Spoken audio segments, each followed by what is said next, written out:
Employment में हिस्सा दें, ये हमारी रणनीति है। बिल्कुल। और हमारे साथ अरविंद गोडवाना भी मौजूद है, राष्ट्रीय महामंत्री हैं गोडवाना गणतंत्र पार्टी के। अरविंद जी, आपका स्वागत है बीपी गंगा में। और आपने समाजवादी पार्टी को समर्थन दिया और आपने कहा कि बिना शर्त के समर्थन दिया, तो आपको लगता है कि इस बार के चुनाव में आपकी भूमिका अहम होगी। किस तरह से अपनी भूमिका को देखते हैं आप? सर, अभी जैसे माननीय सपा के प्रवक्ता साहब ने कहा, अब्दुल हफीज गांधी साहब ने, कि हर वर्ग का प्रतिनिधित्व होना चाहिए।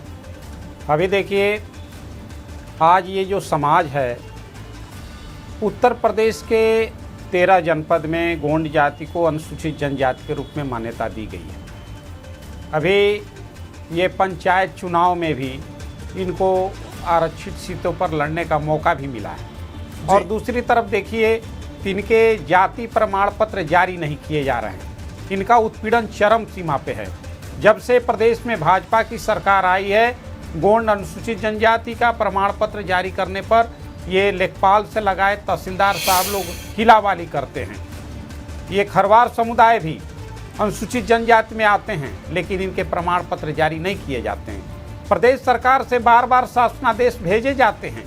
संविधान के अनुसार ये उत्तर प्रदेश के 13 जनपद में ये जातियां अनुसूचित जनजाति में हैं, लेकिन इसका अनुपालन नहीं किया जाता है।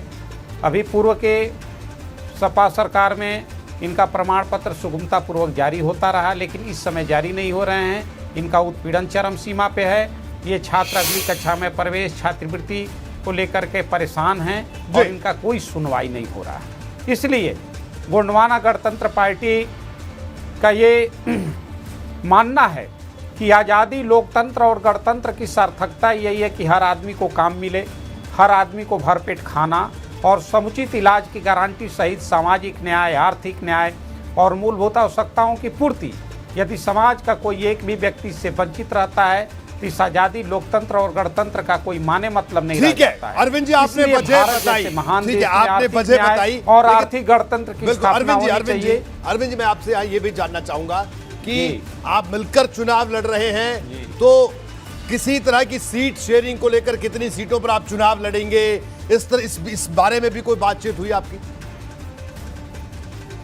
जी सर, ये सोनभद्र में ओबरा और दुधी सीट एसटी सीट रिजर्व है, उस पर हम लोग बातचीत कर रहे हैं और अभी हम सीट पर ध्यान नहीं दे रहे हैं। हमारा मिशन है कि प्रदेश में 2022 में समाजवादी सरकार की स्थापना होनी चाहिए और इस विजय मिशन पे कि समाजवादी सरकार की स्थापना हो, गोंडवाना गणतंत्र पार्टी बिना शर्त समाजवादी पार्टी के साथ।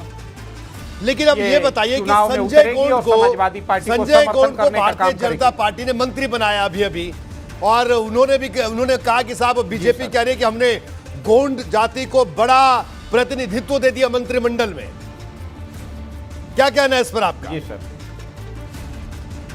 सर जी, अभी तो 3 महीने बाद चुनाव होने हैं, आचार संहिता भी लग जाएगा। संजय जी को मंत्री बनाया गया, इसका हम स्वागत करते हैं, लेकिन शुरुआत में ही मंत्री बना दिया गया होता माननीय संजय जी को, तो हो सकता था कि ये अपने समुदाय के साथ कुछ न्याय कर पाते, वो भी एसटी रिजर्व सीट से हैं। लेकिन मेरा ये मानना है कि ये चुनावी रणनीति के तहत भाजपा सरकार द्वारा संजय जी को मंत्री बनाया गया।